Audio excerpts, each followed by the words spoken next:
right here. We have the blue Zerg. At least he's blue for me. Don't know about you. It's from clan Myth something. it's Xeno. And in the bottom left we have our yellow Protoss from Team Druids. It's Diego, as I'd like to pronounce it with a semi-Spanish slur. Semi-slur and okay. Diego. Diego. Yeah, it's Diego. I suppose I'm so horribly bad at Spanish. I took Spanish at school, but the only thing I like remember is tengo un caballo verde, which is I have a green horse, so it doesn't really help me a lot. Well, at least your pronunciation is nice and fast, which is something that the locals will always appreciate. If you just slur your language a bit, people will seem to think you're less of a noob. Yeah. I had that in pretty much all languages except English. Like French, people are okay with it, and if it's a good excuse for if they don't understand what you're saying because you're just garbling up your pronunciation. That's yeah. I think I would get really annoyed at it as well. I hate it when people mumble in with a slur. It's not. I don't really like it. I do it a lot as well, which gives me like the self-hate that is so amazing to have. Ah. So you being the pro, so to speak, since you've been in this tournament, what do you expect our players to be doing right now? Well, we're playing a best of one, which is always very volatile in my experience. I've ended up losing against a lot of one or two base all-ins. Because this map is so big, it's Daybreak, of course. I'm sort of expecting standard play out of both of these. They're both decent level players. Xeno here being the higher skilled player. Or at least, giving his ladder ranking. I would expect him just to play safe. Dijego, on the other hand, might go for something like a 2-base all-in. Century Immortal push. Seems very viable at this stage. He actually went for a Nexus first, so he might end up playing very macro heavy as well, now throwing down his Forge and his Gateway here as natural. Meanwhile, the main base of Xeno, he snuck up his third hatch because the probe was... I think it was blocking the natural. I didn't actually see that happen. Yeah, it was blocking the natural for such a long time as well. If you just take a look at the build times, I mean, Nexus is halfway done, and like Hatch has just now gone down. So, what do you think of the fact that he's now preparing a cannon rush on this third? It really seems like he knows what he's doing because even though I don't play either Protoss or Zerg, this really seems to be the bit of the current meta game. Xeno seems really prepared though. He spots the pylon and the probe. So he'll probably be able to deny this no problem, and this pylon will have been a total waste for Diego, who did open very economically. So I guess he can sort of afford this. He's going to throw down... His cannon is almost already finished, so these links might kill this probe, but I don't see anything bad really happen. First gas now being taken for Diego. So yeah, I think both players are at this point going to transition into pretty much standard macro for a while until either of those decides to commit to a certain tech path. Yeah, it's losing its links though. Yeah, that's a little bit of a sloppy play, to be sure. The pylon will now go down behind the mineral line, and honestly, I don't really love it when they... Like, if you go Nexus first and then you try to go for the cannon, for the pylon afterwards, it's like okay-ish, but I feel like you've already spent so much minerals that it's not really... Like, you're not really going to be able to get the cannons halfway built, which is more or less where you want to be before the links get there, or they're just going to destroy the cannons before they finish. But he almost got it done, had not those pesky links gone there. Kind of like a Scooby-Doo villain. He would have managed. Yeah, we're rapidly approaching the 6-minute mark, which is where I would expect Diego to make a move. His first move being throwing up a pylon because he is currently supply blocked. Xeno, on the other hand, is staying more on the ball with it, even though he's technically already supply blocked as well, but his Overlord was already over halfway finished. Starcraft popping out, going to take out this Overlord, which I'm not sure was still hanging around there. Could have evacuated it a lot earlier if he wanted to. +1, weapons upgrade for Protoss, really indicating he wants to hit some sort of timing with it probably. Otherwise, he might as well just throw down double Forge later on and sort of compensate for the later +1. Yes, absolutely, and I mean, we'll just have to more or less wait and see what is going to be happening as of the tech path for our Protoss player as well, since like he's not gotten all that much gas, so it feels like he's probably gonna, I would guess, like even a gateway timing at this point. Yeah, He's way look what it's behind the showing up gas. at the top left. Oh, ha! Yeah, there we go.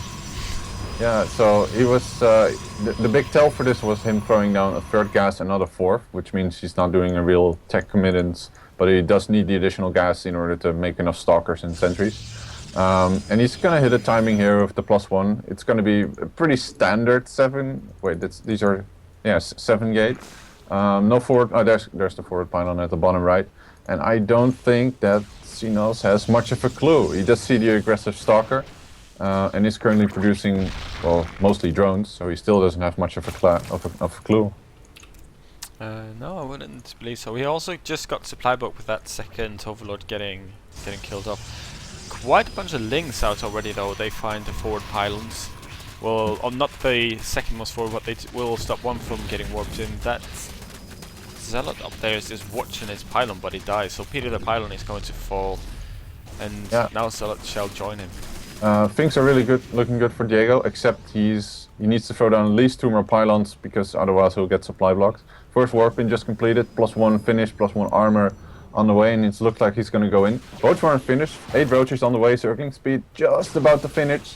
But I really doubt if he's going to be able to hold this third if Dijego just goes balls to wall and heads in straight with this army, now taking down the queen, limiting the production of Xenos. Xenos doing a good surrounding with these links, and the roach is really helping and killing off these stalkers.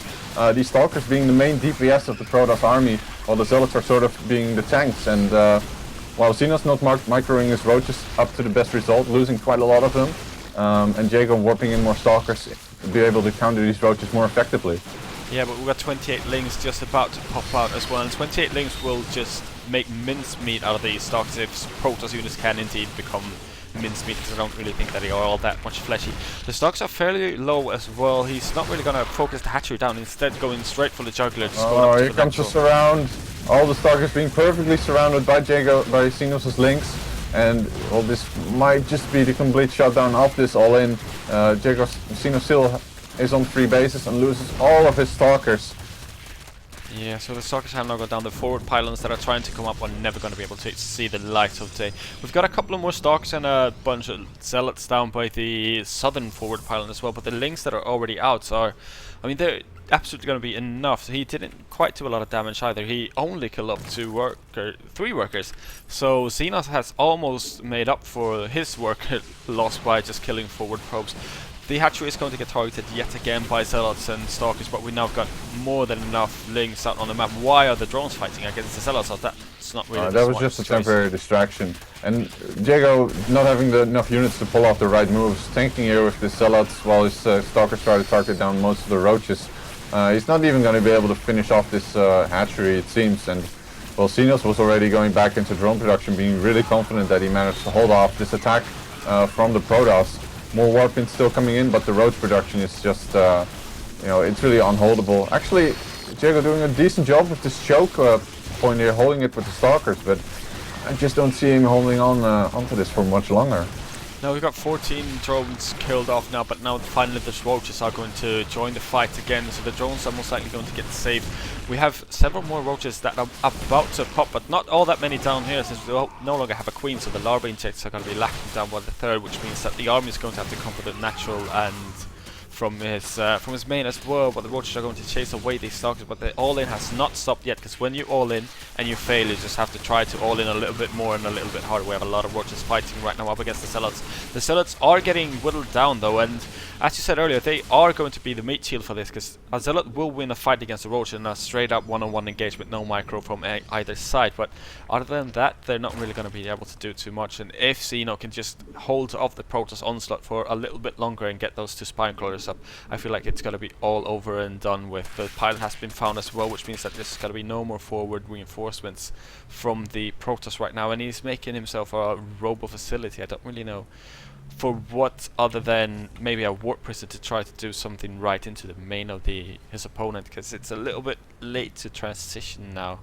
Yeah, I was a bit surprised at first why he was pulling back his army, but it made really sense against unit composition of Xeno, who has a very nice Ling Roach army, and I think he's gonna Is he gonna spot these gateways? No, he's just gonna head straight for the third, try and deny that. Sees there's no third, and it's gonna feel really safe because, well, he just crushed that all in, and he might actually catch all of these stalkers. Nope, he's gonna head back because there's sentries now, which may be able to force field them off. Roaches haven't quite caught up yet, and I don't think Xeno should go in here and try to fight this because, well, with the continued warpins, there's actually a significant force here for the Protoss, which actually has superior upgrades. Yeah, he absolutely does. The Protoss needs to remember to move one more of those workers into the gas as well. So he's only got 2 in one of the gases down by the natural. Really nice with this new update as well, that you can just see it straight as soon as you go there. So once he actually goes back to his natural, he should be just fine and find that. Really unfortunately, his opponent finds the gateways. If they get unpowered, the Protoss is going to be in a world of hurt, and he knows it. So he has to go in and try to engage here. The Zerg really has to fight this. And force field's not too good. I think it would have been really good if he managed to force field them in, but he only had enough energy for 3 force fields in total, so not too much he could do there. Picking off quite a few roaches, and at this point, I really think this is the best shot he has at still going at it. He's made an immortal, he's pulling a couple probes for some reason, and for some reason Xeno really hasn't ramped up his production all that much. Of course, he's making a lot of roaches, but the drone count, it hasn't shot up to 60. And the saturation isn't that amazing as well. There's 56 drones, but I only see like, what, 40 at the actual minerals?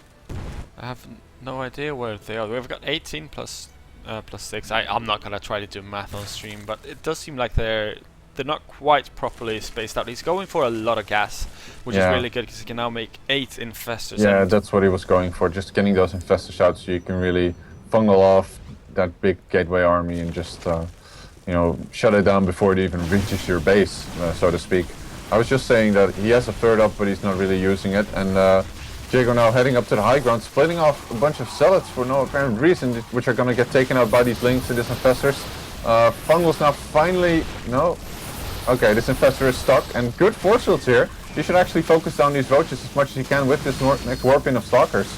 Fungals, finally being cast on the Protoss army, weakening the stalkers, but nice catch up on these roaches, but still, there's so many roaches up here on the ramp, and a couple of Fungals that going up there would really be suicide for Dijego. Yeah, just you do not want to go up a ramp against anyone that's got like more than 2 infestors, because it's just going to be a hell. Your units will bunch up when you try to move up there, and you're absolutely not going to be in any type of position to like do any kind of damage, because Fungal has a fairly sick range when you really think about it. You shoot it and then you move back, you don't really take too much damage. We have the Robo Bay on its way up, and the third base of the Protoss is just now about to get started. Another pylon getting killed off. We've got one right by the Protoss army as well. Running a bit low on the force fields, trying to catch a couple of roaches and links in, but they will manage to get out of there with minimal casualties. But we have a lot of infestors out now. This is when they start to like transition out of just being infestors and turn into winfestors, because 10 plus is a really good number to have. If you get like 30, 40, it's even better, but then you're not really going to have supply for anything else. But who needs it when you've got Fungals and free Marines? At this point, you would say that the MythXeno pretty much has the game because of his infestors. But a thing to notice is that the third has been underwhelmingly being mined. There's 12 drones in total there, meaning that the income really is not that different from his opponent, who has been mining off of 2 bases exclusively. What I mean to say is that both are running out of minerals at their main, and Iron, well, the Zerg at least hasn't really started transferring his drones, and he's been focusing mostly on his army, which is a good thing. He's even taking out Observer right in the middle, and he's going to be having a ton of Fungals on each of these infestors, so he really looks to be hitting some sort of mid-game timing with these roaches and infestors, but our Protoss is making Colossi, which are really good against pure roach infestor. Yeah, they really are, but I think that's the first Colossi to hit the field, and yes, it actually is. So those Colossi, as soon as he's got more than, say, 2 or 3, they're going to be able to do quite a lot, but I don't really think that the Zerg is going to let him get up to that stage as of just yet. Also, he needs to keep in mind that he's got 6 bloody gateways just sitting up here being guarded by 2 cannons, and with the entire Zerg force coming up here, it's just going to be hurting really, really bad. 6 drones as well, for whatever it's weird. Zerg is really clearly just going to hit this mid-game 200 supply timing with Roach Infestor. They need a couple of probes. They're rallied up there for some reason. I'm not sure why. Taking out all these gateways really going to limit the resupply potential of the Protoss. And when I say that, I mean he has 2 robos and 1 gateway. I mean, you could probably just continually produce links and just aim move towards his opponent's base and just outproduce his opponent's army. And he's moving towards the third now. 1 Colossus on the field, but a lot of sentries with lots of force fields. So I actually feel that the Protoss could hold off this for quite long if he wanted to. There's no high ground vision for the Zerg either. So Protoss is going to be able to hold this ramp as well. Yeah, see, I mean, the Zerg is doing the smart thing as well. He's just moving around the map, making sure that he is everywhere, more or less at once. Not quite setting up a flank just yet, but it's going to be fairly annoying to try to move in towards this place as well. The Protoss is now moving down to the low ground though, which is not really going to be good. He's going to allow the Zerg to get into position where he wants. He kills off the cannon, and then he's going to kill off a couple more gateways and just going to slow everything They're making a very big mistake, but he's getting a decent engagement there with his force fields. However, the infestors all get in range of the army and are getting massive carpet fungals all over the gateway army, throwing down infestor turrets, and the Protoss really just has to retreat, which opens up the way for Xenos to head into his opponent's third and just snipe the hatchery with a ton of roaches here. Yeah, not even all the roaches are attacking right now, but it's going to be enough to kill up the hatchery. The hatchery does go down. A couple of gateways are going to follow as well as a couple of pylons. It seems like it wants to try to engage her, and I really think that this is more or less when he needs to go. He's got 2 more Colossi out, which should be really nice. Switch around, focuses down the first Colossus already, second one still up. Fungals holding down all of the Stalkers which are trying to retreat. Plus doing a bit of damage. Finally an Observer moves in. If he had it in place earlier, I would have seen this whole thing coming. And yeah, Colossus is trying to do what it is, but just good force fields though. All the Zergs and Roaches not doing that much damage. And he's getting, you know, technically Dijego didn't do bad in this engagement, except he lost like so much stuff. But it wasn't cost efficient for Xeno, who was just clearly trying to outproduce his opponent and just, you know, freaking kill him. Whoa, his infestors are getting caught out now. He's gonna lose all of them. Observer here being able to get vision, and yeah, Dijego manages to hold barely. Yeah, he does. He lost his third though, which is not going to be all too good for him. But now he's going to get really, really close to the position when the Colossi are going to become so incredibly dangerous that you don't really even want to engage with your infestors anymore. The problem is that he's got... Yeah, he's got... having a field day. Oh yeah, they are. He's got absolutely no income, however, Diego that is, because he's got a fairly decent worker count, but then if you take a look up towards his main, he's got 7 probes mining off of 1 mineral field with 90 left in it, and then we take a look at the natural, we've got 1 probe mining at a mineral field with 15 left on it, so he's got no more mining coming in anywhere. He doesn't even have enough to put up another nexus, and he's choosing to put 600 minerals, actually even 1200 minerals, because he's got 2 Colossi in the queue as well. If he just cancels one of them, he can actually build up a nexus and get some type of economy behind this. But the Zerg is now reaching maxed out again, and we've got to see another engagement. The Roaches are moving very close to the army. Really nice force fields yet again, but it's not quite going to be enough. His army can't really shoot up against those Corruptors, because his army is more or less only based in sentries and immortals. So the Colossi are going to fall. The Immortal has fallen as well. The last remaining Stalker has gone down. We've got 2 more Colossi just fighting. 1 Colossi does fall. So we've got a 1 Colossus army for the Protoss in this case, and the Zerg will claim the victory in this match.